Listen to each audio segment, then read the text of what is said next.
We do these because we are very, very grateful for the real estate community. We all understand that we are not in business without you and want to do our best to give back in any way that we can. And in my opinion, if we can teach you how to grow your business, that is the most powerful thing, because that's what all of you are in here for today, to learn from these incredible people who have already done it. So if you can, when you head out of here, we've got a little card on the table, grab it. These are the events we have for the rest of the year. We do stuff at least once a month. We can do some individual strategy meetings with you, but our goal, especially in this changing environment, is to help you guys, one, stay in business, but two, grow in your business. And that's very important to us. So thank you for being here. I want to introduce our really awesome panelists. Very grateful for their time. They're all super busy people. We appreciate them being here. So first, we have Mr. Micah Thomas. Hello. The cool part about everybody up here is they have been in business a very short time. They all have very different personalities, which you'll see as we talk, which I love. So you can be any kind of person and be successful. Micah is one of the kindest people that I know, not motivated by money, motivated by relationships. And if you listen to what he says today and implement it, I promise you'll have great success. Micah, how many units did you do last year? 104, less than 5 years in the business, right? Pretty solid. Mary Beth, also an incredible human that I love. You will not find a more genuine weirdo than this lady. I love her to death. And I know I can say that with love. She's incredibly smart, though. And like, this is what, not until you get to know her, you won't know this. But even when I was doing like a pre-interview with her, I'm like, God, you did all that? You did. And we're going to talk about some of it. You were making those calls. You were meeting with those people. She's brilliant. And also a complete and total, excuse my language, badass. Mary Beth, did you do 80 units last year? Okay. Less than 5 years in the business. Pretty solid. Can we give a clap for Mary Beth? Okay. Okay. Okay. Alex Owens, Kristen Malford team, huge team. She's their #1 buyer's agent. She's an incredible human, came from a very interesting background that has helped her really leverage marketing and social media and relationships. I'm excited for you guys to hear from her. I loved knowing that she is an extremely hardworking woman that also believes in balance. And so for any of you that have family out there and believe that you can't have a great business and also be a good mom, dad, human, you're going to learn from her today that you can, because she has an incredible business and still does the mom thing really awesome too. And Alex, you already have, it's more than 25 million now, right? For year to date. And last year, how many did you do again? Remind us. 75 units. Awesome. Tamra Trickey, love her background. She came from a marketing background, actually owned a marketing company. Again, you're going to hear me say marketing a lot because that's what you guys are doing, should be doing. Brilliant marketer, leverages her adorable dog. It's her brand. Her brand is on point and has been on point since she started, which is part of the reason she grew so quickly. Last year, 40 million, over 40 million, 71 units. And again, just under 7 years in the business. And the first handful of years was part-time because she was still running a marketing company. So can you really quick, can we give a clap for all these people? They're awesome. Okay. Okay. If you guys would give a short background just on where you came from, what industry or what you were doing before this, because I think that's very relevant for people to know. You can come from any type of background and have success in real estate. And then if you would maybe give some advice that you wish you had known when you started. Fair? I don't care who starts.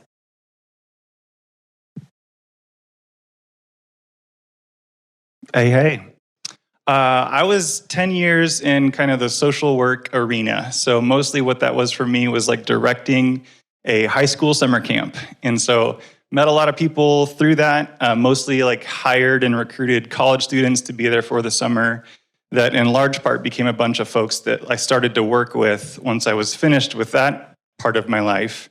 Those people were kind of first-time homebuyer range. So that was my background before getting into real estate full-time. And the advice piece, I thought, I guess because I I had bought some homes before, but the idea I had in my head of like real estate agents was like this really tough group of people that negotiated hard, like wouldn't back down, wouldn't give up, were kind of like gritty. And so the first deal that I was helping buyer clients with, I guess what I wish I knew was like, that's not really what real estate agents are, or in my opinion, like should try to be.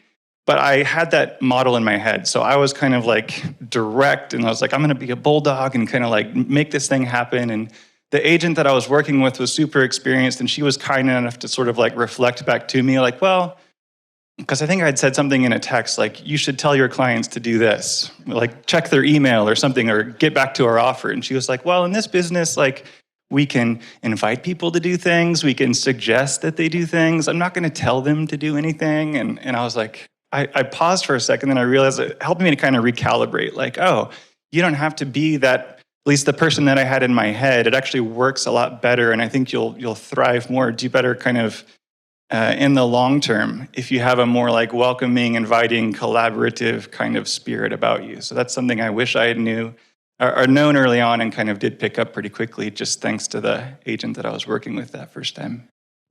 And I want to add one thing in our conversation that he and I had. When you start, financial stress is a thing, especially if you don't have another career. And so sometimes you can come in and other people feel that stress or pressure, whether it be the buyer or the other agent on the other side of the transaction. So I wrote this down when we were talking, not letting the financial stress piece dictate how you're reacting. And we get it, like it's scary. And like I love Alex will tell her story about how long it took her to have her first sale. That's scary, especially if you don't have another income. So I want to make sure we talked about that because Micah mentioned that and I thought that was really important. So MBS, what you got? I started as a bartender for 10 years. I worked at Jazz at Legends. And then from there, I finally graduated college after 8 years with a bachelor's degree. You're Tommy boy. Yeah, took me a little while, but I got there. And then I got into finance, and I was a development director for a local financial firm. So I coached financial advisors on how to build their business, as well as I taught them a lot about the markets, insurance, and then I coached them on how to create financial plans for their clients. And at the end of 2016, I talked to my boss and he gave me a raise, and it was $5,000. And he was like, you should be really, really grateful because this is the most anybody's going to get.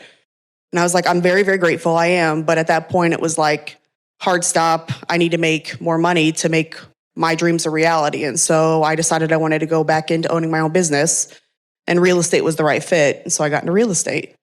And I'd say the thing that I would recommend to every new agent, especially if you're coming out hard, create boundaries with your clients. One of my coaches, who was right here, Tracy, told me a lot about that. And I ended up getting burnt out a lot pretty early on because I was answering texts from 6 a.m. to midnight every single day. I was going on showings whenever they asked.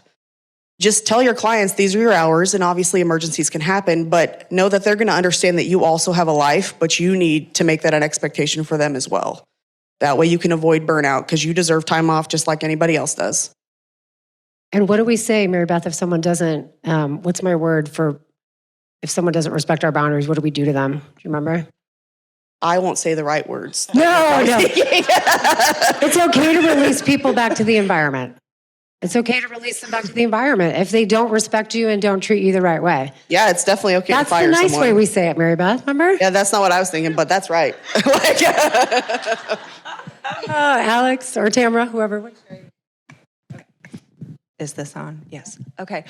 So I come from a background of broadcast news. So I graduated from Mizzou, came to Kansas City, was a broadcast journalist. I was a news producer for the morning show on Fox 4 for a couple of years and loved it, loved journalism, came out of school with some very idealistic views about journalism and being the bearer of light and all of those things.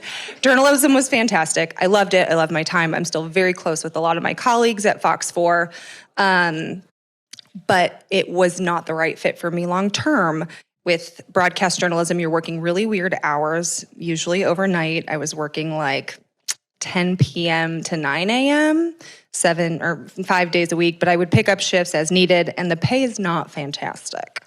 So again, I also like had moved to a better show, you know, like a more prominent show, and I did not even get a raise. And I was like, okay, I'm literally having health issues because I'm working, you know, overnight shifts. So I don't like this.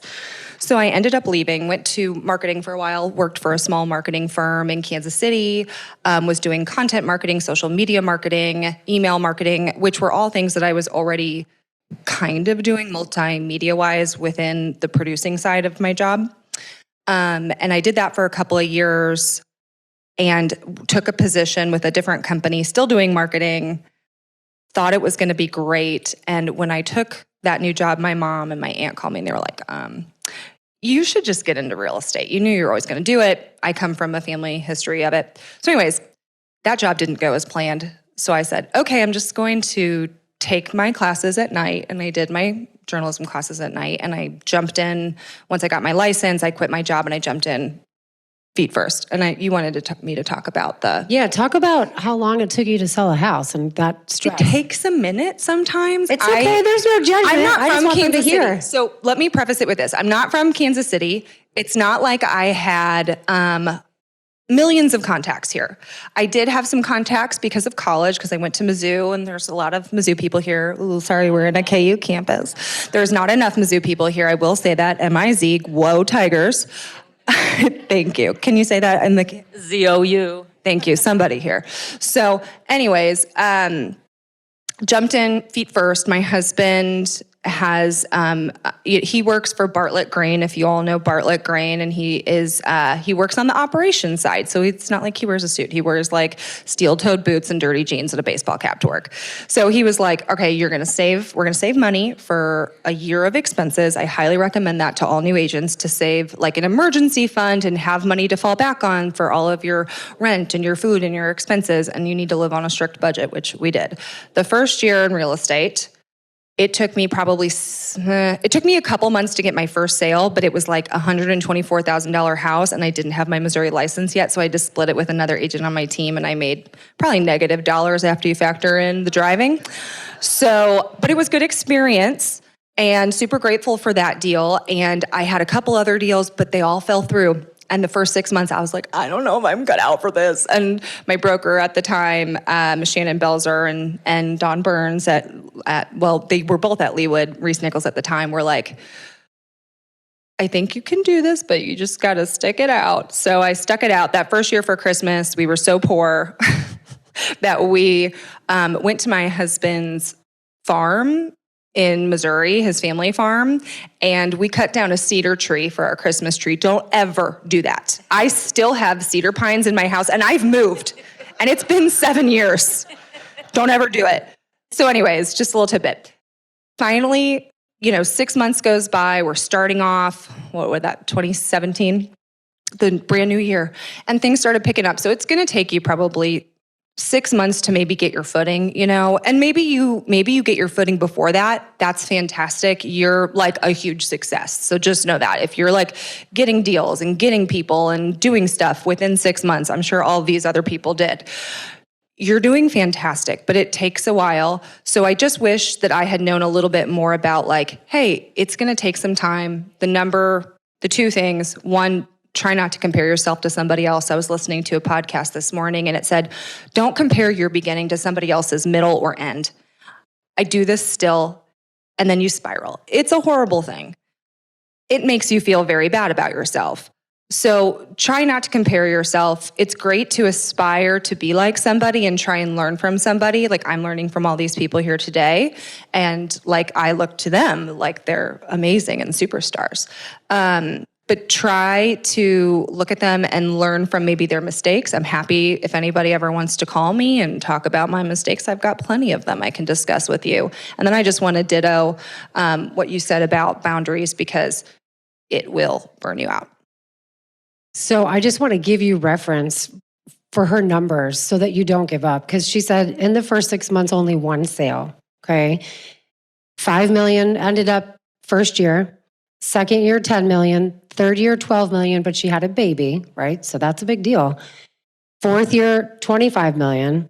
Fifth year, 25 million plus second baby had that year. So don't give up. If she had given up, she would never have gotten here. So that's a great story. I love that. And I know Mary Beth, I want to get to Tamra, but Mary Beth said as well in our call, the first year she cried a lot, right? Like, because it was. Still cry a lot. You think it's a lot easier than it is when you're first starting, because it seems like it is if you look at social media. Comparison is the thief of joy, Alex. So that was Yes. good. All right, Tamra, what you got? And I agree 100% on comparisons, but I also think that, I mean, I had a couple of agents in the Leawood office I would aspire to.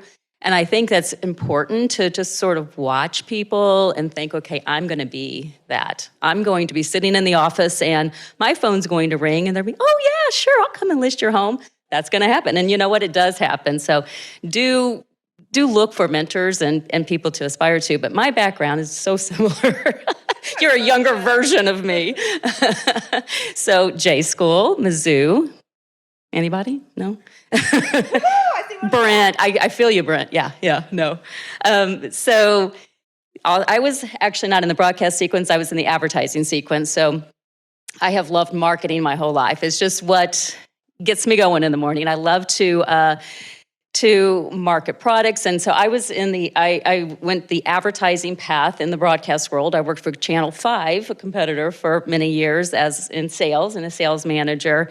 So I loved the sales aspect of it, but I also loved the marketing aspect of it. And then my husband and I in 2003 decided to just start a marketing company, and we featured new homes as they were being built all around the country. We featured them on TV stations. And so this really got us into the love of homes and the construction of homes, and got tired of traveling, did that for 13 years, really got tired of the travel. And so I decided, okay, I'm going to get my local license and I'm going to just focus locally. I did both for the first year, and that was hard, but it was a little bit of a soft landing. So I get it. I mean, I didn't make my first sale for 6 months. But you ended up being Rookie of the Year. Well, my first sale was $1.5 million. So That helps. okay, that helps. And you know how that happened, you guys? It's easy. It's just I was holding a I think it was a $1.4 million home open at the time. So, I did tons of open houses, and I tried to focus on the upper bracket because you get $200,000 and $400,000 buyers from $1 million open house, but you will never get $1 million buyer from a $300,000 open house. So you're going to get a lot of looky-loos and all levels from a multi-million-dollar open house, but you will potentially get those. And what we were talking about earlier, hustle. I mean, really, we can talk and talk and talk. Hustle is the secret sauce. I mean, it really is the secret sauce. You just got to hustle and work hard. And I got that first buyer because I was actually pulling up my pointers from the open house, and they were driving in. I saw this lady driving in with her mom into the neighborhood, and I saw a disappointed look on her face. So I got in my car and I chased her down. I said, "Did you want to see this house?"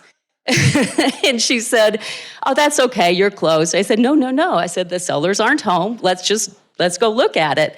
And you know what? That made an impression on her. And so they didn't buy that house, but they bought another home. And it just really does take hustle. And I get the boundaries thing. I totally get it. I'm not very good at it at all.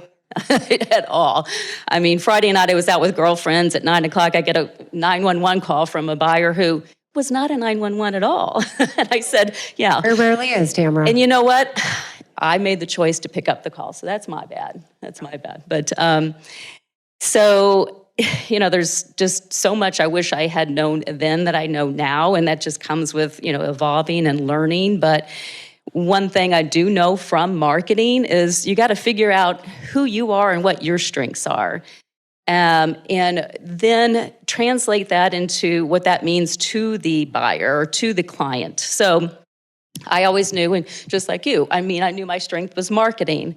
And so that was always going to be what I led with. Okay, I can do unique marketing for you. I've got these great ideas. And so what does that mean to the client or to the seller? That means I'm going to potentially sell their home faster. So you always have to translate it into it's a features benefit sale. So you don't sell the features of the home, you sell the benefits of the home. You sell like, okay, this isn't look at this big, huge kitchen island. Okay, well, anybody can say that, but what you really want to do is put the buyer into the position of saying, just imagine the family and friends you're going to have gathered around entertaining on this huge island.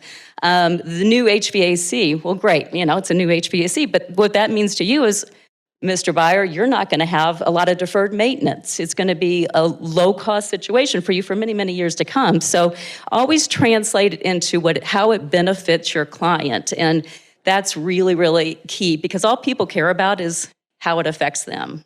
I mean, that's the number one. People care about what that means to them. They don't care about it's pretty gray paint. They care about, well, how is that going to make them feel and how they can see themselves in that home. So something you said that's important, I want to jump to Mary Beth and then have the rest of you go, just because we had a conversation about this, is you have to know who you are. And we've had this recently with other salespeople that have come to our team for advice. And it's like, well, you don't want to do exactly what I'm doing, because we have different personalities. We're very social. We have events. This person's not very good in social situations. So maybe we don't want to have big functions. What works for you, what works for me is not necessarily what works for everybody, and that's okay. You can try it and see if it fits and then try something else. And in our conversation, Mary Beth and I are similar.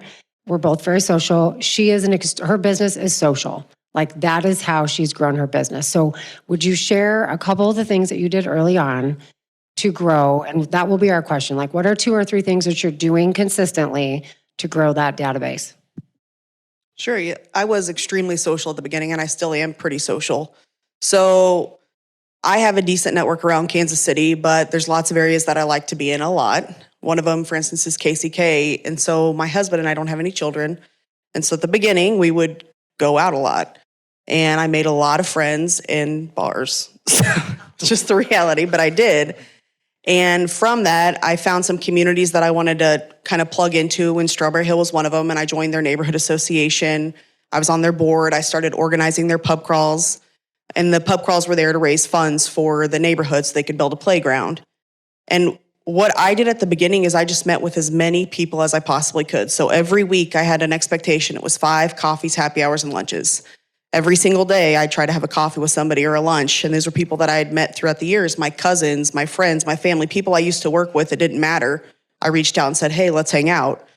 I would go out a lot. From the pub crawl and getting involved with the community, which that was just a genuine interest in getting involved in the community. It wasn't, hey, I'm here to profit myself. It was a genuine interest. But from there are 8 bars in this little neighborhood, and 4 of the bar owners are my clients. One of them brought me a $2.5 million package deal that I did with Micah last year. I mean, you never know who you can meet. It's been a lot. And then anytime anybody had an event, I always went. If my friends had a birthday party, if my cousin had a baby shower, it didn't matter. I always showed up when I said I was going to show up. And it just, through that natural being there, hanging out with people, which I'm sorry, what other business, you just get to go hang out with people and you get business from it. From doing that, though, I formed a lot of very genuine friendships with a lot of people. And real estate always came up in the conversation, and it was never me that started it. They always asked, because I always posted my open houses on social media. But real estate always came up. And then when they went to go buy or sell, because I was out and about so frequently, I just was top of mind, and I got a lot of clients from it. And it worked out really, really well. And so that was my biggest thing. And at this point, our business is 95% referral based. I don't spend money on a lot of lead gen. I don't do much at all. It's just I got involved in the communities that I'm involved in, and it brought a lot of business with it. And it was always a genuine interest in the community. It was never, I'm never too busy for your referrals. It was, hey, let's go hang out. You're having a problem, let's talk about it. And then at the beginning too, I also met with as many people as possible that were in the industry. And so like what's it called? Real Trend? What's that magazine? Realtor magazine?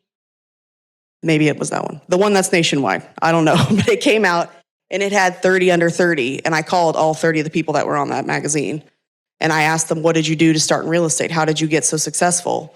I stalked some of the agents that I saw. I was going to say stalk. You said called. I was going to make sure we got stalk in there. Well, like I saw Ashley Kendrick on social media, and she was just a total badass. Excuse my language, but she was. And so I stalked her on social media. I was like, hey, can you meet with me? Can you meet with me? And she finally met with me.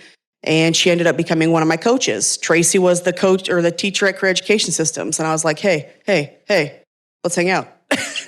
And so I formed a lot of friendships with a lot of people that were really successful because I wanted to emulate what they did.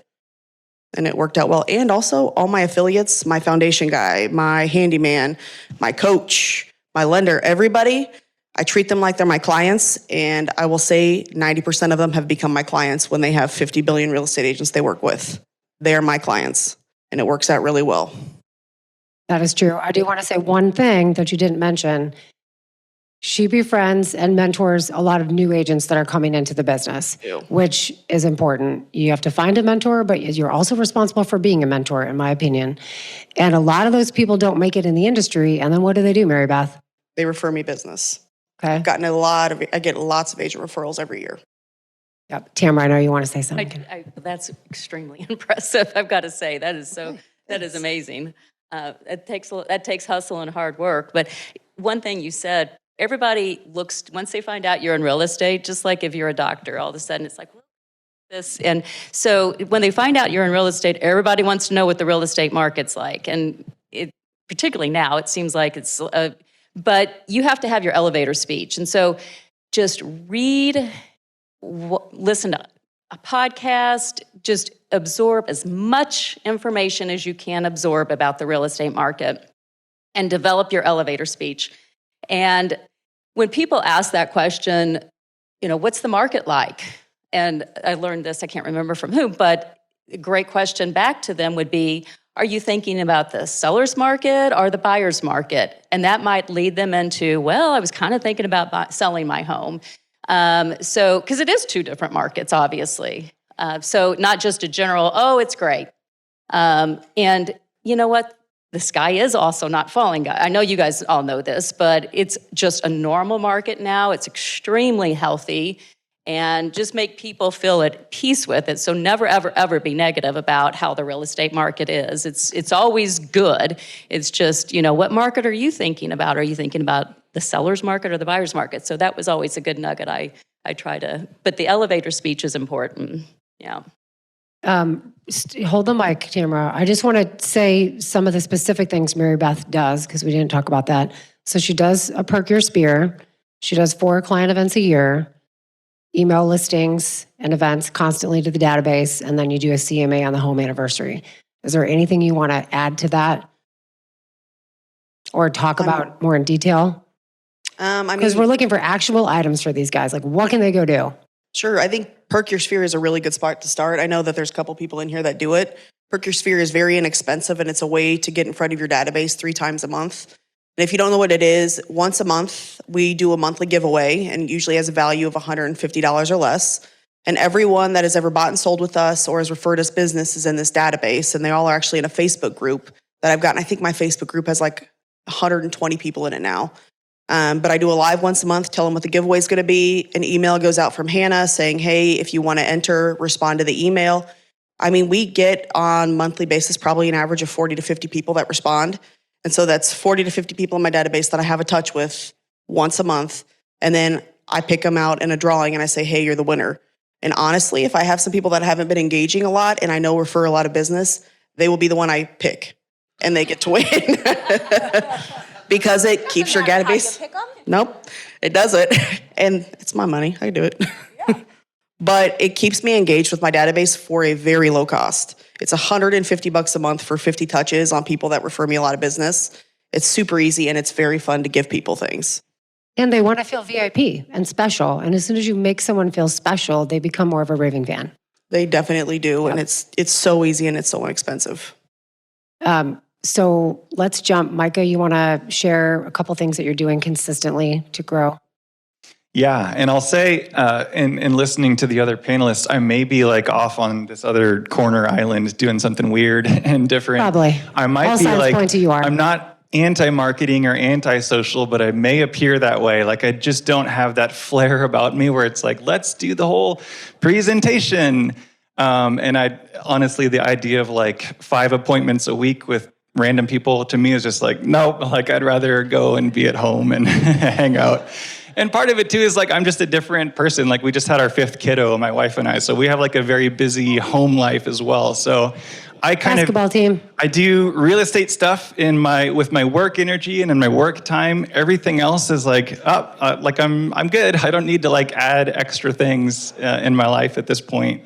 And maybe like my approach has been different in the sense that like what I feel like was most important for me in getting going and also in getting kind of repeat business and other referrals was like first and foremost learning how to be like an emotional leader of just my own self. Like, how do I take care of myself?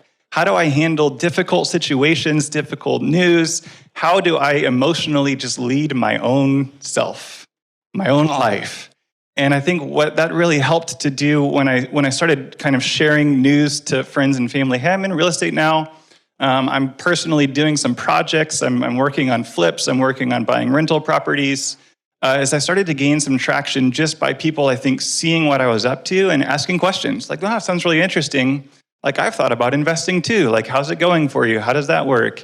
And so in addition to just kind of the natural friend and family kind of business, there was pretty early on, like a bunch of people that kind of found their way to me as sort of like a go-to investment kind of agent. And we maybe can talk more about that as this time goes on. But I know Mary Beth and I share a lot of that in common and have worked with mutual clients that are specifically doing investment work. But what I was able to combine was like, I learned how to kind of lead myself and lead people through a transaction that sometimes is just like super easy and natural and it's a good fit and it's a breeze. And we all have those, but we all also have the ones that are like, just like, it's like a dog fight. It's just very difficult and unpleasant the whole way through. But I think maybe what helped me to continue to grow was being able to sort of, again, lead myself and then lead the people that I was directly connected to in that transaction through whatever it is we were going through, to the point where by the end of it, like, we got to where we needed to go. And I think probably what they would reflect back or what they did when I would ask is like, yeah, we made it and we really needed you by our side. Like you were the person that we needed during that circumstance, during that time. That becomes like a really referable thing, right? When people are saying that, they're going to share that when they're having their friends over to their house for the first time. And yeah, it was kind of crazy and this happened. And honestly, it wasn't great, but our agent like really made it happen, like really helped us to get to where we are and couldn't have done it without that person.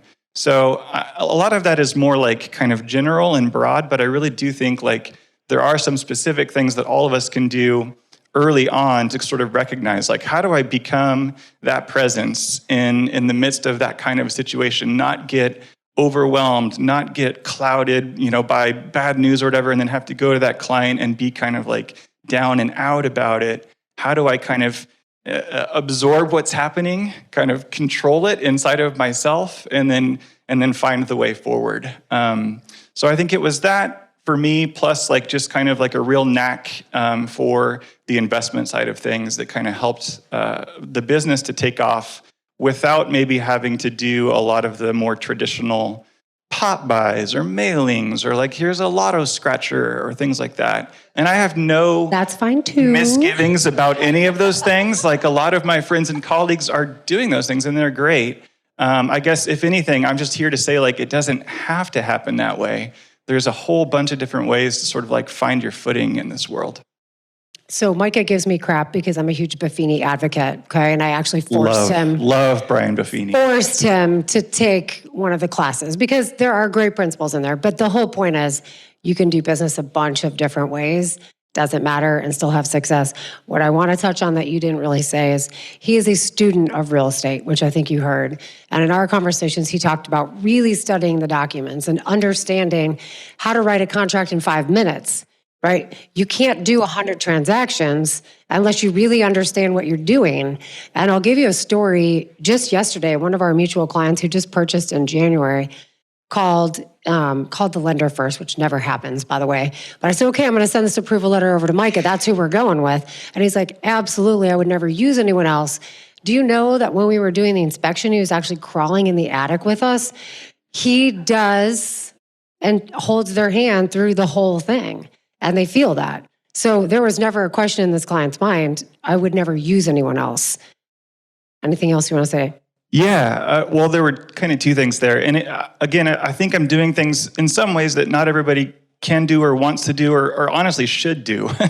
I do get just a disclaimer, I guess, like I carry like $1 million personal general liability policy as an LLC. So I can like climb on roofs and attics, and if something really bad happens, there's protection there. But there is, again, it's a personal knack or an interest that I have. So, and I think, like I've talked about this with the newer agents that are part of my team, like it's your tryout, it's your audition. When you go to view a property with somebody for the first time, I'm, again, one of the agents out there that's like, I love the idea. If you want to or need to or can, buy some leads. Use Zillow, use Realtor.com, use a Bigger Pockets like investor website, use whatever you want to.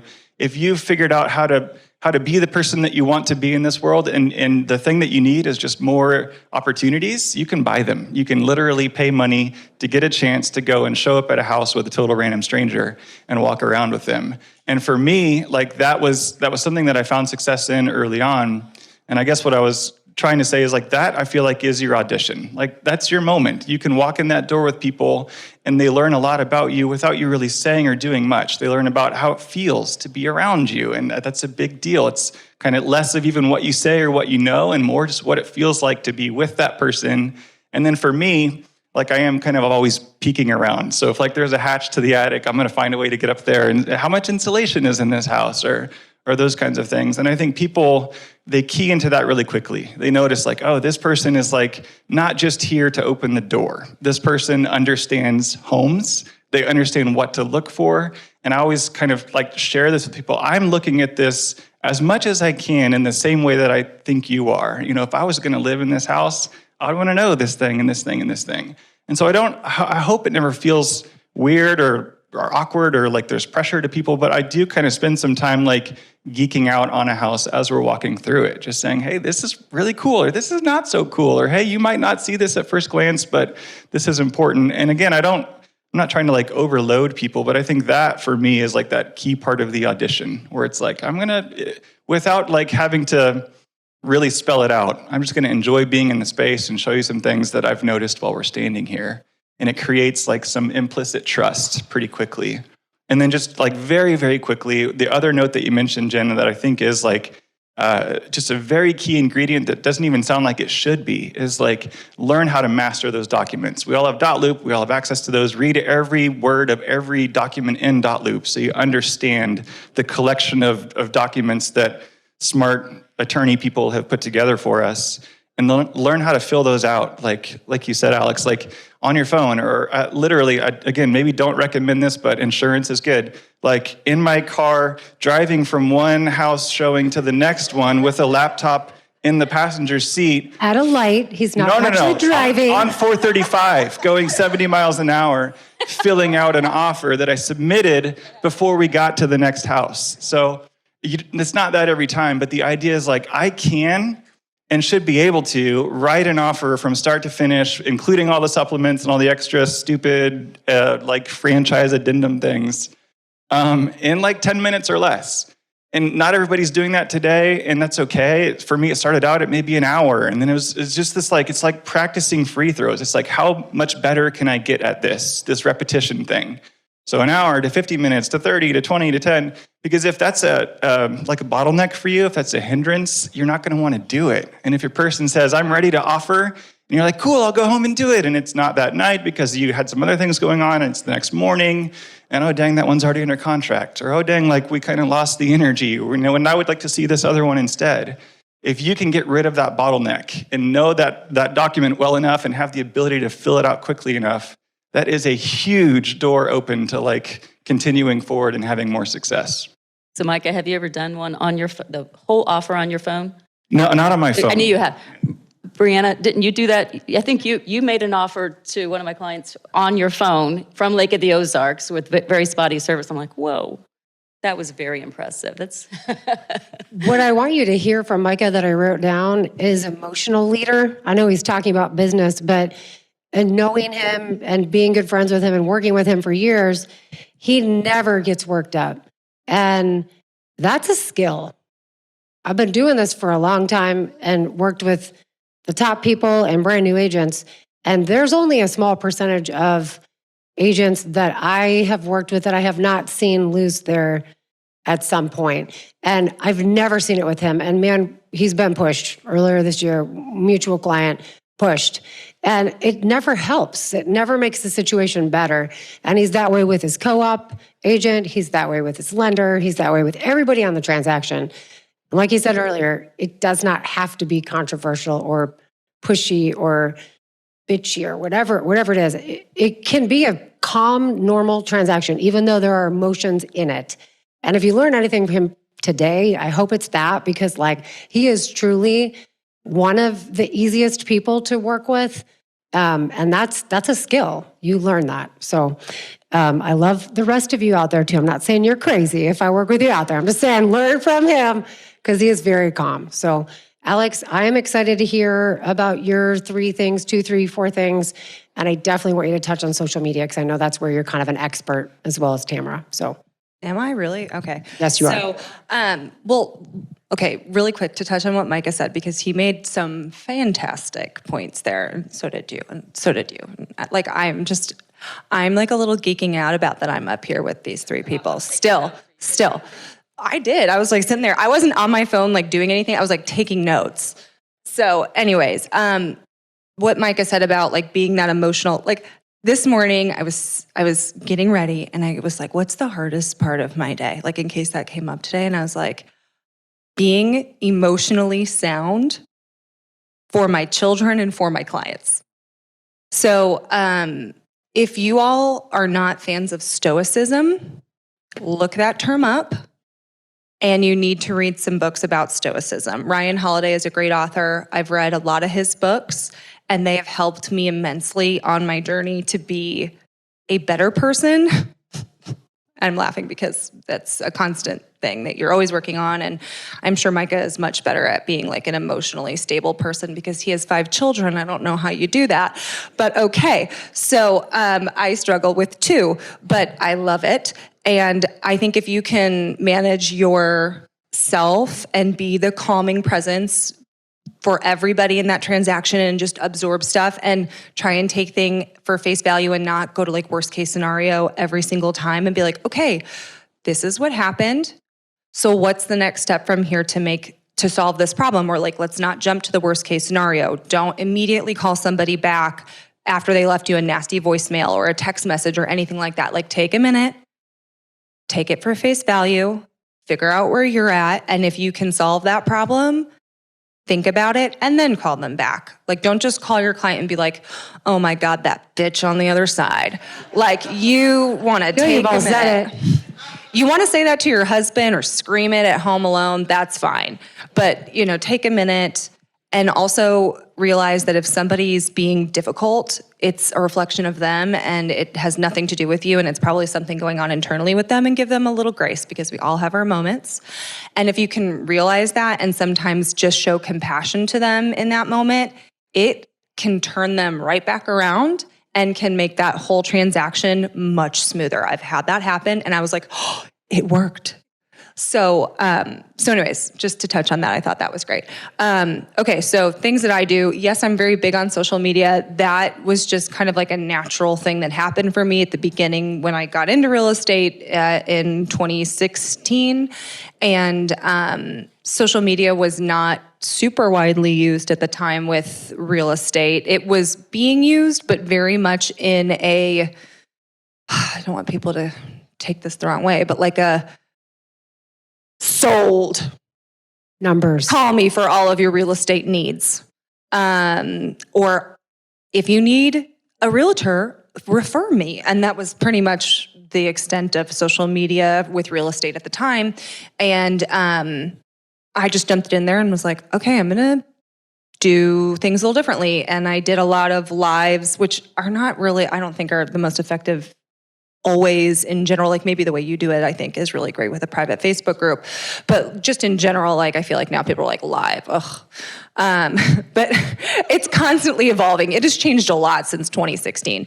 So I was trying to do things my own way, and I got a really good response from it. And what I was doing then versus now is completely different. And even now I feel like, oh my God, I'm behind the times. Like everyone's like TikTok, and I'm like, I can't do TikTok.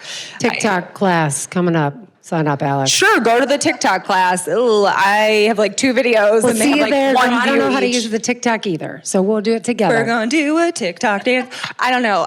TikTok is not really my thing. Instagram. So here's what I would say.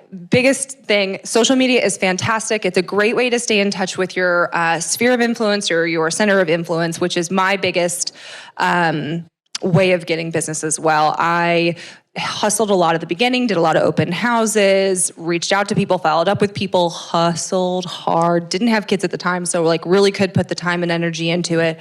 Worked, oh Lord, I don't even know how many hours. But after a year or two, then you start getting people who who are reaching out to you, and then you start getting referrals. And so now I'm like 99% referral based, but social media has been a great way to stay in touch with those people without it being like in your face. I do post a lot about social media, but not exclusively about social media. I post a lot about my family as well and just like what's going on in my life. And I think that showing up authentically, whether that's on social media or just in your relationships, is the number one thing you can do, because we kind of talked about this at the beginning, but if you're trying to emulate, like if I tried to do what you did and be you, it wouldn't be authentic and people would be like turned off by that, because you do kind of have an energy to you. And I think people are drawn to you and your energy when it's authentic, and people can kind of smell or taste if it's not authentic. So like trying to check in with yourself and being like, what? Like learning more about yourself, kind of like how Micah said, like I'm learning about myself and focusing on me. If you can do that and realize like who you are, what you do, focus on that and really put that out into the world to be authentic, whether that's showing up on social media as like, here's my favorite coffee shop, I'm here today, or, ooh, this is my favorite park for the kids. Like I have just really leaned into where I am in my life and meeting my clients there. Because where you are in your life is probably where a lot of your sphere or center of influence are as well. And you can build a mutual relationship off of that and a mutual bond. So like, yeah, I'm in my child rearing ages. I have 2 kids under the age of 3. It's a lot. But leaning into that and kind of like being that support for my other friends and clients and people who also have young kids, we've found, mutual ground on that. And you can go through different stages of life and be at a different place and connect with different people based upon that. So I think, I'm not somebody who's going to go to like 12 networking events this year. I don't want to miss bedtime every night. Things have changed. When I was early in my career, I went to everything, didn't miss anything, did blah, blah. Now it's like, okay, I'm going to go to a couple networking events maybe, but I'm going to be choosy about it, right? Maybe not you. 0. I go to them from time to time, but like, I would like to be home for my kids for dinner and bedtime most nights out of the week. Like tonight, I'm going to miss it because I've got late appointments tonight, and it is what it is. But 3 out of the 5 nights this week, I will be home with my kids. And Doing great. yeah, so just trying to be authentic, and that's the biggest thing, being authentic. And then social media, staying authentic on social media, and also being consistent on that, I think is also really important. Because if you're somebody who just pops in every once in a while, you're not going to be top of mind with your sphere. And then also with the authentic and showing up and being consistent, not just posting sold stuff every single time that you're on social media. It should be like a balance of, yes, you want to show that you have success and that you're selling things and you're helping people, but also like, here are some helpful things that you should know as a home buyer or as a home seller, like being that expert for them and somebody who they can trust on social media. And then also a mix of non-real estate things. People want to know who you are behind the scenes and not just like that, all you do is work. People want to know your personal life to an extent. And you talked about meeting people where they are, and I just want to touch on something that we talked about. So the way she nurtures her database is with client events. She has a few of those a year. Important events you go to, like you said, birthday parties, important things for other people, birth of a child. Popeyes. Sorry, Micah, she does Popeyes. I do. Don't hate me. Lunches. And this is what I really wrote down. She doesn't make a lot of phone calls. And we talked about this for a minute. People don't answer their phone anymore, right? Like a lot of times. And actually I learned this from Micah.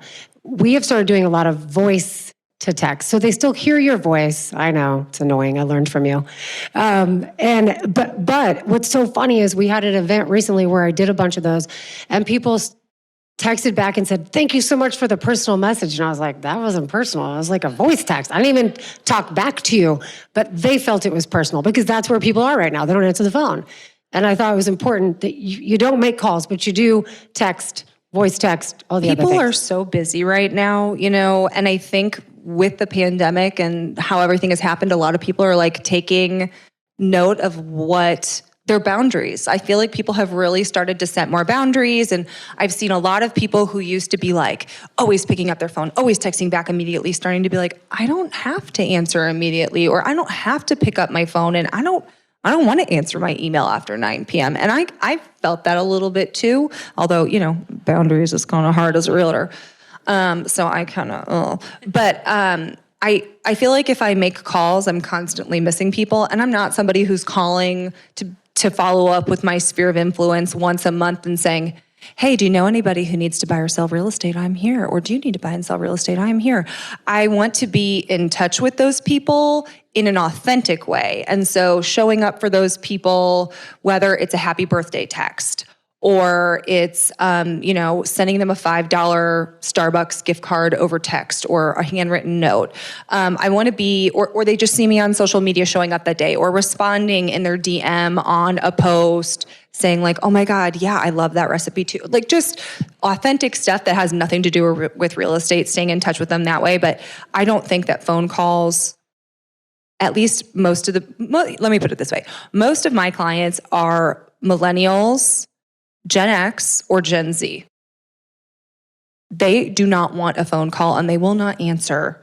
And they don't listen to voicemail. My voicemails get lost all the time, like in my own Why inbox. did they just call you back? Like I left all the details on the voicemail. It's like send me a text or do the voice text or whatever. So I think like texting, email is hit or miss. So like texting and social media are a great way to stay top of mind without getting lost and being authentic with it. So Tamra, let's jump to you with your top 3 things. I definitely want to make sure you share that like when you first started, you reached out to every single person in your database to let them know what you were doing. Because I think sometimes people are like secret agents, right? Yeah, absolutely. I mean, you have to scream it from the rooftops. But I didn't have kids. I wasn't from Kansas City, so I didn't have a lot of networks. And so I just, I reached out to everybody in my database. That was not a huge database. I said, oh, by the way, I'm selling real estate. And, if you ever want to talk real estate, I just make sure that everybody knows what you do. That's really important. And just to kind of tap into the social media post,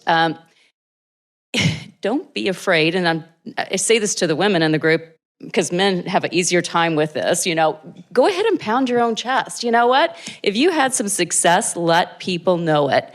And I will tell you, so many of my clients comment, oh my gosh, you're just like killing it. And you want them to know, you know what you're doing, you're really good at what you're doing, and that translates into success. So do not be shy about it.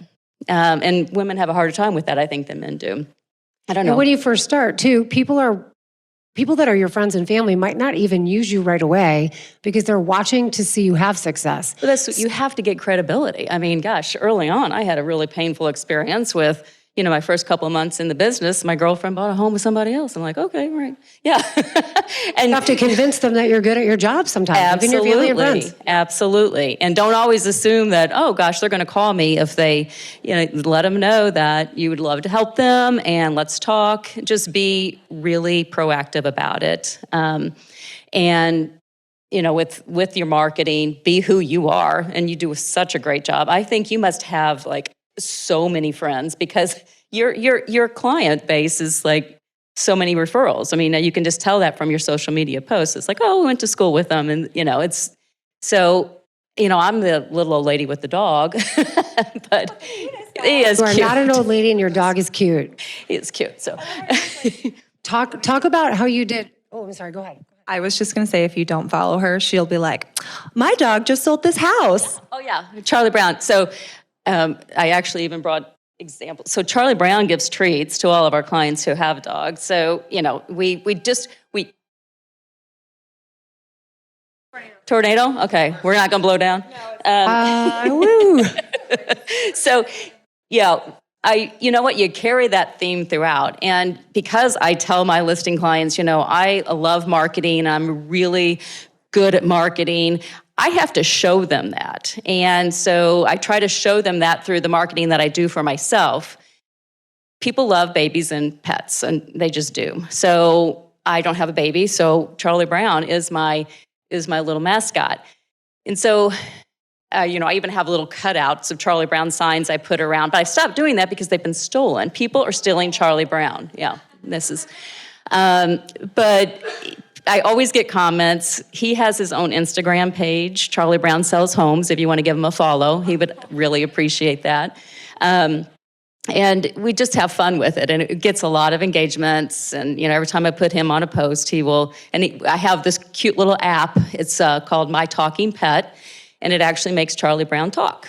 Yeah, he talks. He sings. He will sing Happy Birthday to clients, and I send that in a text. Send a little Happy Birthday song to clients from Charlie Brown. He even has a little hat on, and it's cute. So, yeah, have I answered your question? Yeah, I think what you want to know is she very much understands her brand, right? And talk a little bit about, because as far as everyone on this panel, this is probably where you thrive. You were more focused on volume, right? We've talked about this. Mm-hmm. You wanted to get into the higher bracket neighborhoods. That was a goal of yours.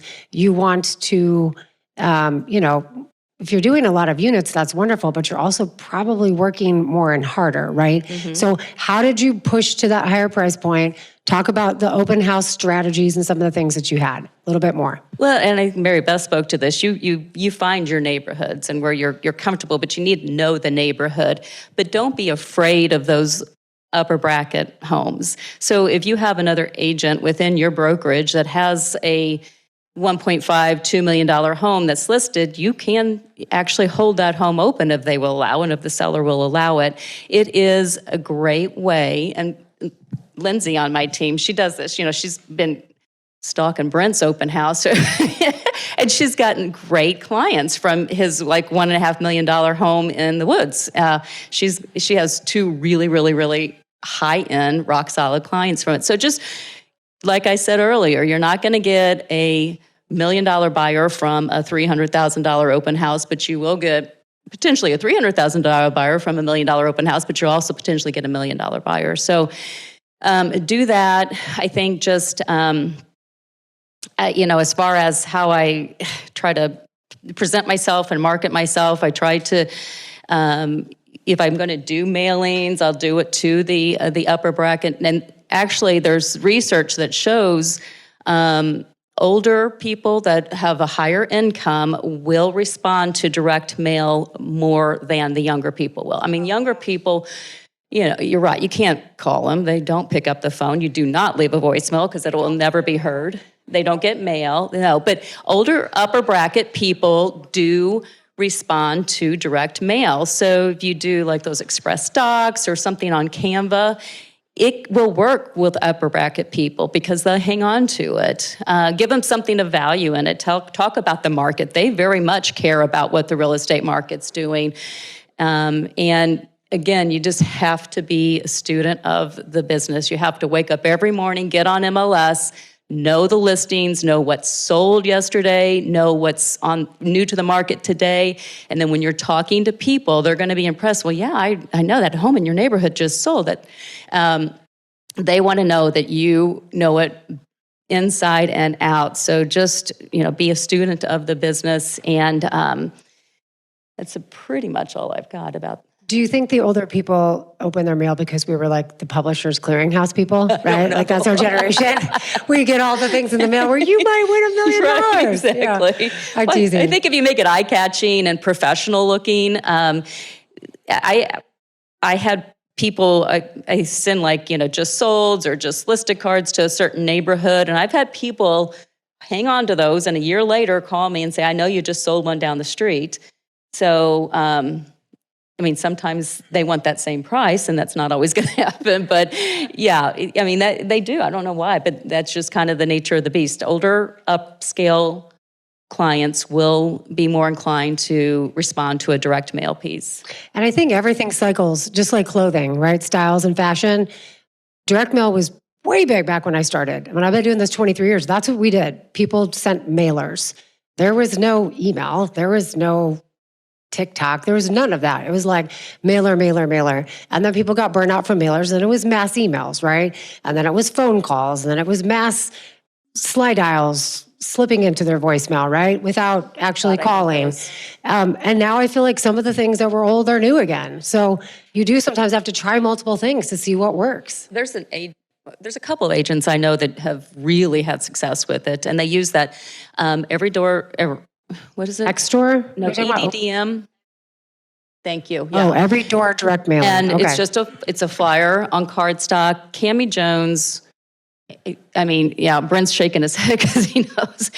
She owns, Mills Farm through these. She just sends out at least once a month, and to her area, her agents do it. Shannon Brimacombe sends it out to Lionsgate. Mm-hmm. And they always say they get something from it. Mm-hmm. Yeah. Absolutely. So I want to talk a little bit about, because we had some people submit questions in advance. Obviously, people are talking about a shift. I don't love that word, but we are in a different environment. We are in a different market. This year has been harder if you talk to most people. For whatever reason, none of us can really explain why. But what are you working on? What are you guys focusing on as we go into this? Is there anything specific? Is there anything you want to share on how to educate people so that they're not putting fear out there and instead it's facts and positive? Well, and you say shift like it's a bad thing. It's really not. I just don't like that word because it's so overused. Well, it is a shift, but that's a good thing, right? The word is rebalance. Rebalance. Like that, or normalizing. So what I tell people, it's becoming more normal. And then I like to give examples. For sellers, they think, okay, nobody's going to buy my home. It really is how the home's priced. So it is all about pricing right now more than ever. But I'd give them examples. We've listed 5 homes in the last 3 weeks, and all 5 of them had multiple offers. Now, it was 2 offers. It wasn't 10 offers. So that's the normalization, okay? And it's so healthy. It's a great market. You just can't let the fear mongers just take control. You have to lead with a positive message, and you just have to stay focused. There's always going to be, even if it was devastating out there, there's always going to be people who need to buy and sell a home, okay? So people are having to move for whatever reason. There's a million reasons why people need to move. So just keep your head down, drown out the negative message, and then just stay focused, and you're going to sell a lot of real estate. I remember, I wasn't selling in 2008, but Stacey Cohen told me she had the best year she's ever had in 2008. She just stayed focused, kept her head down, stay focused. People need to buy and sell homes. So don't let that get into your head at all, but you just want to deliver a message of it's positive, and you're not being fake. It is very positive out there. Yeah. And Micah, I'm going to jump to them just really quick. Micah and Mary Beth, maybe you can talk about the investor piece of this, because what we're educating our people on is there's going to be a ton of opportunities to invest in real estate coming up, and you need to be ready, whether that's having a home equity loan, that you can use to buy real estate or getting your finances in order. I personally think, especially from investment perspective, there's gonna be a ton of opportunity. Do you guys want to talk about that a little more? Yeah, I mean, I would say everything kind of happens in season, right? And we've been in this kind of extended, maybe 4 or 5 year season of things are just really hot and it's easy to sell properties and listings are going for way high. But that is changing. We're seeing that change, the beginning stages of that now. And the real estate business is this like really big, complex ecosystem, right? It's kind of like the world itself. And so for a time, you can just spend your entire career in like the state of Kansas, in that metaphor, where it's like, I'm just working with friends and family. It's easy to sell. Eventually buyers are going to find something, and like that's just humming along. But like there's lots of other pieces to the puzzle. So there's like South Africa, and it's like if you just in a different season, maybe you spend time there instead. And for me in that metaphor, that would be like the investment world, okay? And so it's been harder for investors if you're going to go and try to buy a rental in like Old Overland Park. Well, you're competing against like 40 other buyers that want to live there. And so if you want to buy a rental property there, you're not going to get it for a price or in a scenario that makes any sense at all. And so those investors maybe push out to other fringes or do kind of different strategies. But I think maybe, and we'll see, I don't like to try to predict the future, but I do like to respond to it when things are happening. So maybe we will see, as Jen alluded to, some better opportunities kind of coming along for people who are interested in investing. And so again, back to kind of what I said a second ago, if you've just been focused on kind of maybe the retail, friends, family, buying and selling sort of trade, you could explore some possibilities for yourself as an agent helping investors too, or helping the clients that you have previously helped buy and sell look at where they can plug their money in to a good opportunity as those start to maybe be more abundant as kind of things unfold. So I'm starting to see that, and I think that's maybe what Jen was alluding to, and maybe just an idea to put out there. Like if you've never tried to kind of analyze or explore those kinds of opportunities, maybe that's something to put some time towards as we see things change a little bit. That's a great question. So part of it is... That's how we build his client base of investors. Yeah, so part of it I mentioned, and there's maybe pros and cons to this and people that do things different ways. I don't have any like real hesitation with buying leads. And so that was provided for me when I was a brand new agent from the broker at the tiny little office that I'm still at. And then I started to do that for myself, and now I do it for a number of the new agents that are on our team. But there's this whole other world, like I was saying, of like investors, and they're all networked together in a lot of ways. And so those clients for me, probably the key source would be this website called biggerpockets.com. It's like the Facebook for investing in property. There's over 1 million members on there. It's nationwide. It's probably worldwide at this point. It started out as a podcast. So there were a couple personalities that would do like a weekly podcast just on investing. I'll say too, I really don't like the name, but that's neither here nor there. Bigger Pockets sounds like this cheesy, like, let's all just be millionaires. And it bothers me. Like, I don't really like that investor mentality, but the content is really, really good. And the community of people that are there are all pretty much doing the same thing, right? It's people that want to invest in real estate in some way, shape, or form. And just like any network, you as an agent can plug in there in some free ways. You can just participate in like their message boards. There's lots of them that are just for Kansas City. So you end up like, chiming in on things or interacting with people who are here in our city, asking about different topics. And you can be involved in that for $0.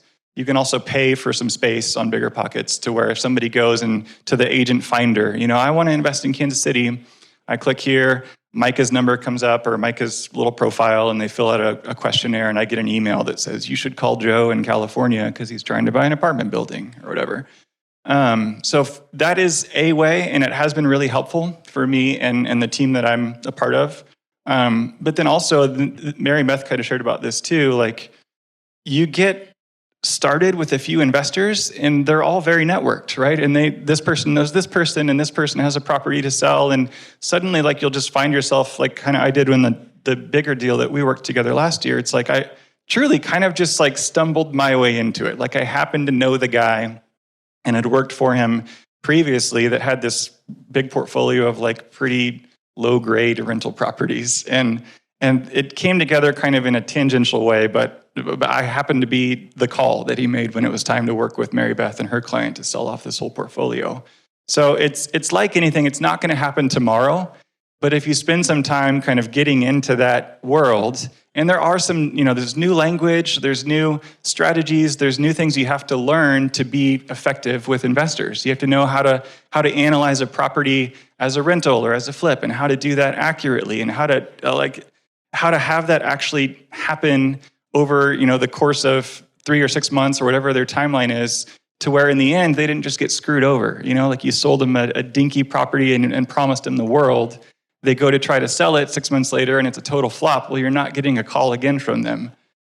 So it doesn't happen overnight, but if you are able to do that little by little and have some success with it and kind of grind for a while as sort of an investor agent, I've found, and maybe you would say the same, I'll give you the mic, but I think Mary Beth and I, as we've focused on stuff like that, have found like that there is sort of just like everything, like a snowball effect that happens.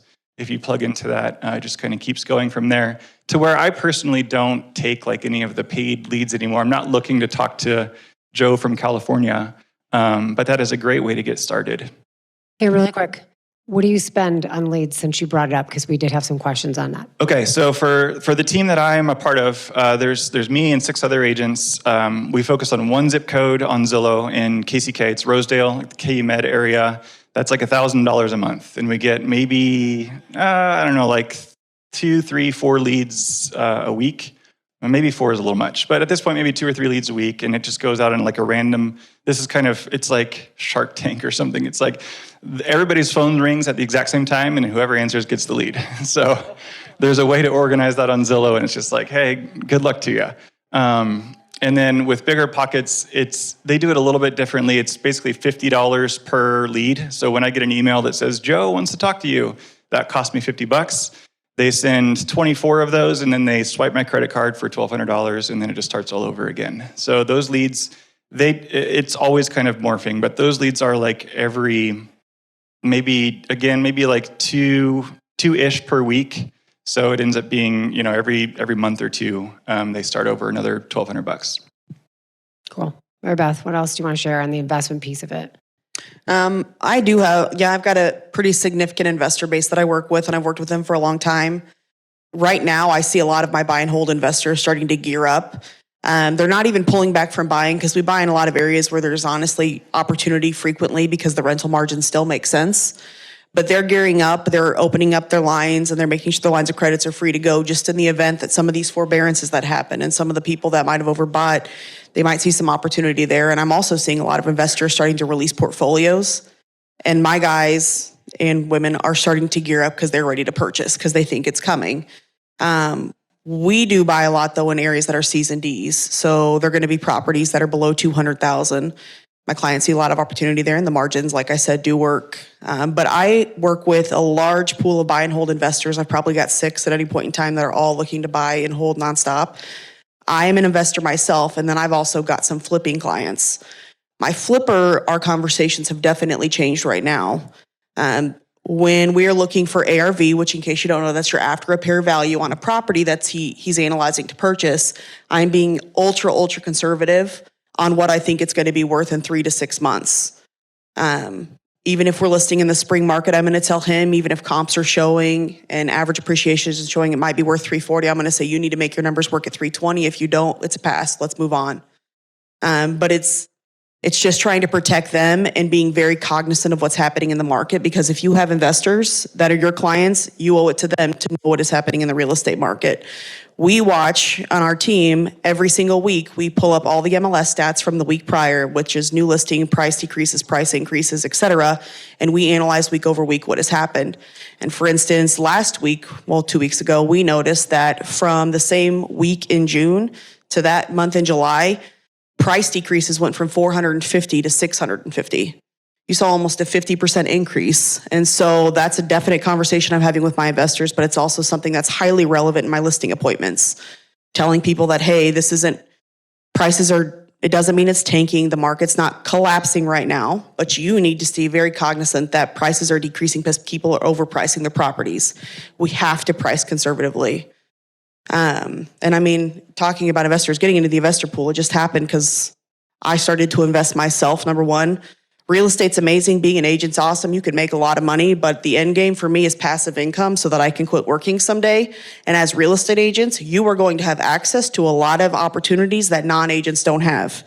I've used my commission to negotiate having zero money out of pocket for investment properties.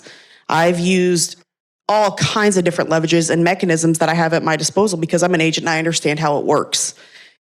In my opinion, if you're not investing at some point in time in your career, and it's not for everybody, but it's a big miss because there is so much opportunity in investing for yourself. Because I don't want to do this forever. Every time my phone rings and it's Mary Beth on the other line, I am waiting for her to say, "You're going to kill me, but I found another house." Sure did. Under contract on one right now. Yeah. She just is always looking. And back to the whole marketing part of this, being an investor, if you are, right, or if you even want to be, market that because people are very interested in investing in real estate, even if they're never going to do it, right? They want to know about it. They want to be in the know. They want to know what's going on. Why do you think HGTV is so incredibly popular, right? So we talked about this in our branch a couple of days ago. I don't want to do a certain product necessarily, but I'm going to let everybody we know we have it because it will bring opportunities to us. And then we hope they do the things that we are really in the know about and we're great at doing and we love.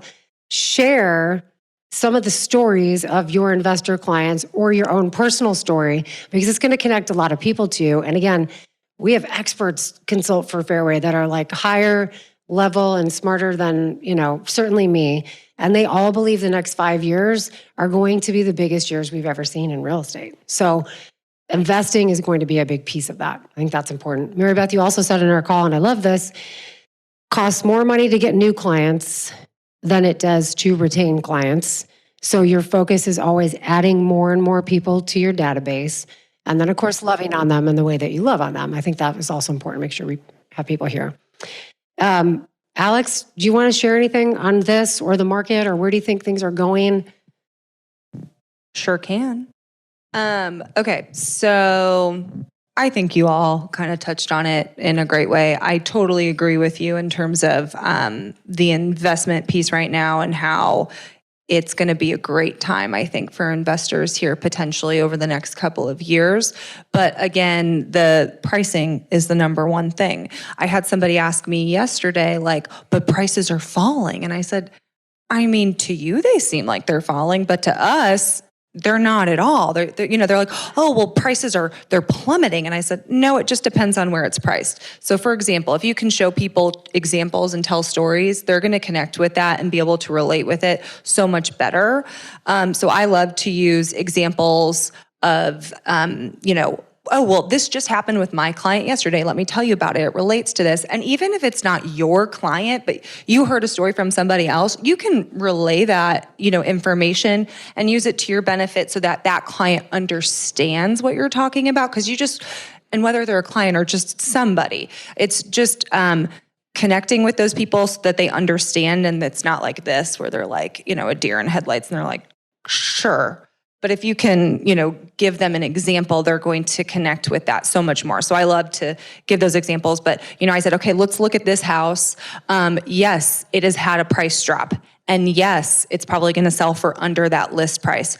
But they drastically overpriced it because they were pricing aspirationally for what the market was like 4 months ago when you could overprice a home because values were increasing month over month so drastically. So you were looking at last month's comps, taking the highest sale and then saying, well, we're going to start there or maybe even a little higher and it's still going to go way over and we're going to blow out of the water. Well, yeah, you can't price there today or a little bit higher. You have to price in line with where things sold last month. And you can't price at the very high end or above. You need to price within the range. So the strategy of where you price and how you price has changed. So if you look at it like that, prices are not falling at all. They're still selling at great numbers, but the way things are selling is changing. So yeah, we're not selling with 20 offers. And you know what? I freaking love that because I get my time back on a Friday night. It's been fabulous. People are going to be happier, right? I actually am much happier. My husband's like, what happened to you? I'm like, I don't know. This market's great. I actually love this market. I think it's presenting a lot of opportunity for a lot of people who have struggled in this market before. And if you can spin that for them to explain why it actually is a benefit right now, that is huge, because buyers are going, oh my God, it's a bad time to invest.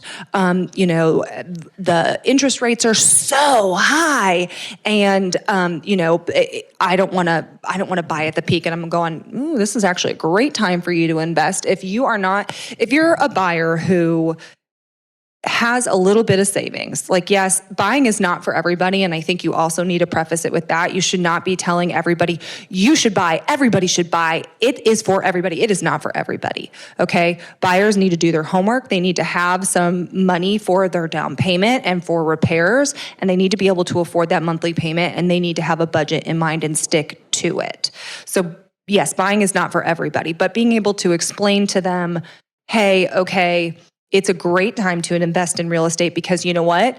You're actually going to potentially be able to lock that house down for less money now than you would have 4 months ago, when you would have had to pay $75,000 over the list price, waive your right to inspect, waive your right to renegotiate if it doesn't appraise, and you're going to be freaking out.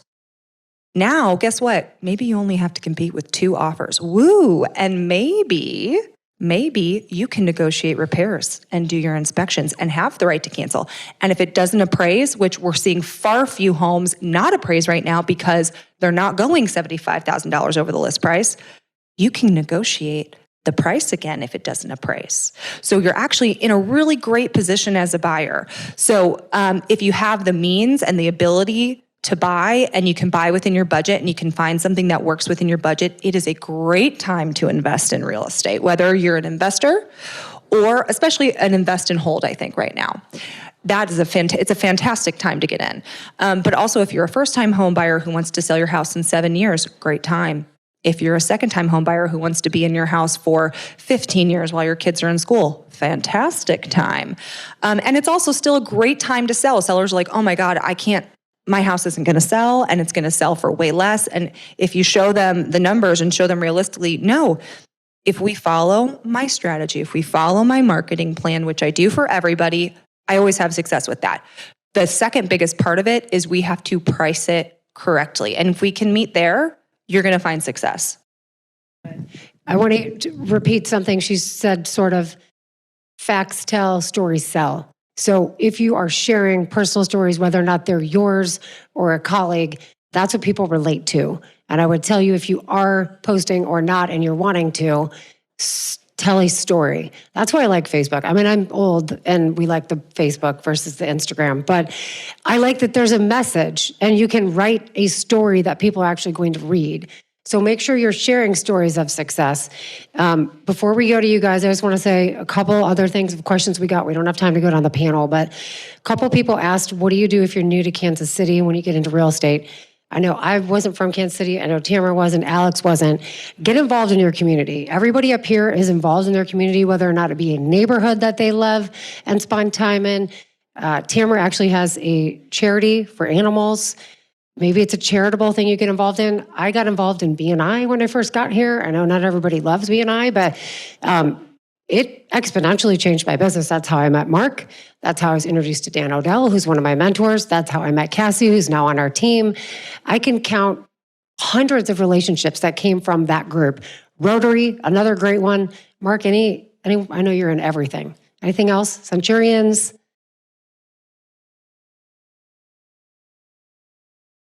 Right.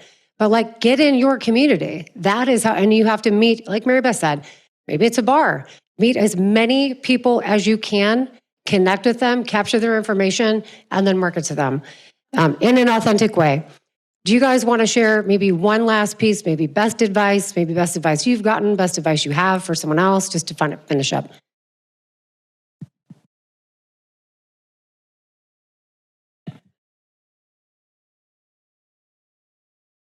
I guess my best advice is something I've just always, I learned early on in sales and marketing, and that's always put yourself in the shoes of your client and how whatever this transaction is affecting them, how it affects them, how they will feel in the home, how they'll live in the home.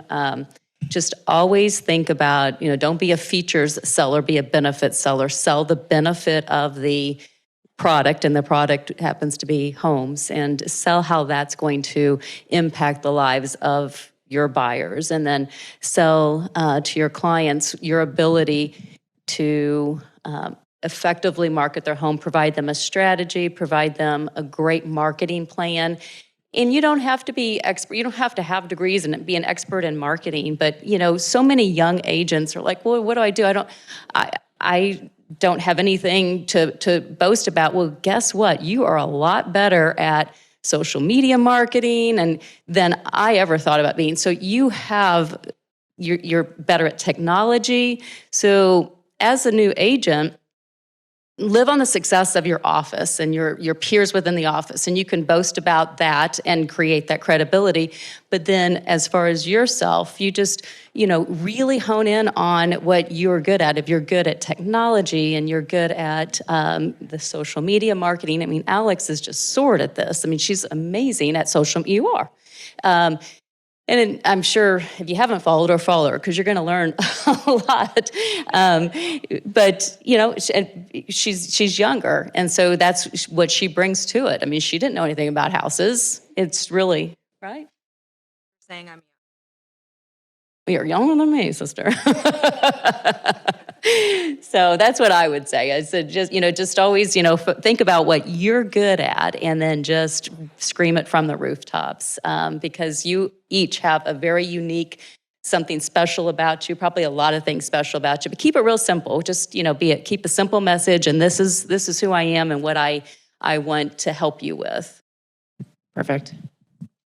Okay, I'm ready. I decided what I had to say. Okay, so I think once again, the authentic piece, which you kind of touched on, but being service-minded, I think is very important. Sometimes you need to, all the time, you should, back to Ryan Holiday, Stoicism. He's got a great book called Ego is the Enemy. If you haven't read it, you should probably read it. Try and not have an ego. That is probably one of my biggest pieces of advice, is try not to have an ego, be service-minded, be community-oriented. Try to work with people and have compassion for them if they're whatever stage that they're in. If you can be service-minded and you truly want to be there to serve your clients and even serve your peers and help your peers and be somebody who can be supportive and be that sound, voice of reason during the transaction for everybody, which it's not like I'm an expert at that every day, but if you can do that though, people will gravitate towards you because they want somebody who is not just there for the paycheck. So forget the money. I've got my spreadsheet. I don't even really look at the bottom dollar amount. I don't even know where my checks are. I don't know where my bank account is. I literally don't. Maybe I don't suggest that because my husband could have an offshore account I don't know about and is leaving me tomorrow. Girl, Mark needs to help you. Okay, Mark.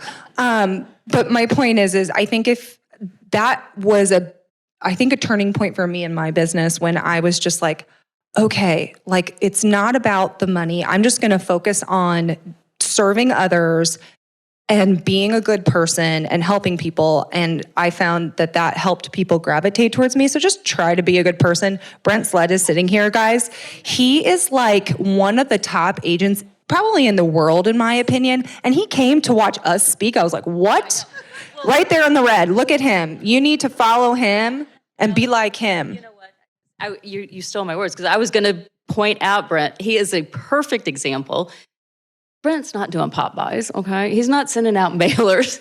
I don't think he posts much on Facebook or social. He does a little bit, but you know what? He is the nicest guy you will ever work with, and his clients love him. And he said one time, because we were talking about in a panel with Jen one time, and he's like, guys, I hate to tell you, I really don't do much of that, but I kind of wait for my phone to ring. I hate people like you, Brent, but we love you at the same time. And his phone rings nonstop. So yeah, there's something to be said for just being a really, really nice person. And bring it down to Mary Beth so I don't want to keep you guys here too long, but Brent is social like Mary Beth. So he doesn't do nothing. He spends time with people, quality time, and builds his business that way. It's just a different style. It's very similar to you, Mary Beth. All right, best advice, girl. What you got? I would just say don't forget about yourself when you're becoming successful. I was really bad at the beginning about not spending any time on my own personal growth, not spending time with my husband, not spending time on being healthy or the things I love to do. And I let that go on the wayside. And so now I didn't create those boundaries with my clients, and I'm trying to overcome that at this point in time. But life is too short. Selling real estate's amazing. Use it to become successful, but don't forget to focus on yourself in the meantime. Focus on your own personal growth and focus on being happy. Because in 20 years, I'm not going to regret, oh man, I only sold 20 million that year instead of 25, but I didn't spend any time with my husband, and I will regret that. So I love that. Micah, finish it. Yeah, somewhat related to that. Like all of us have and will, you'll spend time with clients that are looking to buy, and you'll do it for, every night and every weekend for 3 months in a row or even longer. And then they'll turn to you and say like, we think we're going to wait. And again, we've all been there. And the first thought is like, what a waste of time. I truly believe there's no such thing in this business. And the reason why is because the time that you spend with other humans, interacting with them, and getting to be a part of their lives and having a relationship with them is the only thing in this life that lasts forever. And so the effort of doing that, if it doesn't result in a completed deal and dollars in your pocket, it is not wasted time. That is good effort, good energy. You are truly getting to be a part of someone's life and their experience. And so if you can reframe that in your own head, and if it's not just boiled down to, I do this thing, I get this thing, I think that's kind of for me at least, the secret to having the mindset about all of this that kind of makes it worthwhile, regardless of what is happening in like the individual kind of process that I'm a part of. I love that. And don't forget, guys, sometimes this is the biggest financial transaction these people ever make. So it is a big deal and it is important. I love what you said. So a couple of things real quick. I'm going to give you books because, Micah, what are readers? No. What are readers? Readers are leaders. He and I fight about this all the time. So Alex gave you a couple books. We'll send them out when we send out the recording. But as far as like marketing and some of the things we were talking about, Building a Story Brand, Donald Miller, awesome book. Also Unmarketing, which doesn't sound like it makes sense, but Scott Stratton, he talks about being very authentic and not hammering people with the cheesy, sorry, I know it's a Buffini thing, but I'm never too busy for your referrals. Make it your own. Those are two great books. And okay, game-changing book. I'm literally reading it for the second time. I read it last week. I'm reading it again now because sometimes I'm slow and it takes me a while to retain things. Read it. If you're trying to get to whatever the next thing is for you, business, life, family, this is it. I'm telling you. So please read that. On your way out, please grab, because we will have upcoming a class on the TikTok, some free CE for those of you who haven't done it yet. And then Cassie, who is on our team and who's also a phenomenal marketer, will help you plan your entire marketing for the year. We do that in November. We actually go through and help you plan your marketing calendar. And if you've never done that exercise, it is a game-changing exercise. So if you want to grab some time with her and Kevin, and we have two of the best marketing people in Kansas City in this room, reach out to us. And we're willing to spend, 30 minutes with you guys to see how we can help. Because again, we're here to help you build your business because we are not in business without you. Can we give a round of applause to these awesome people?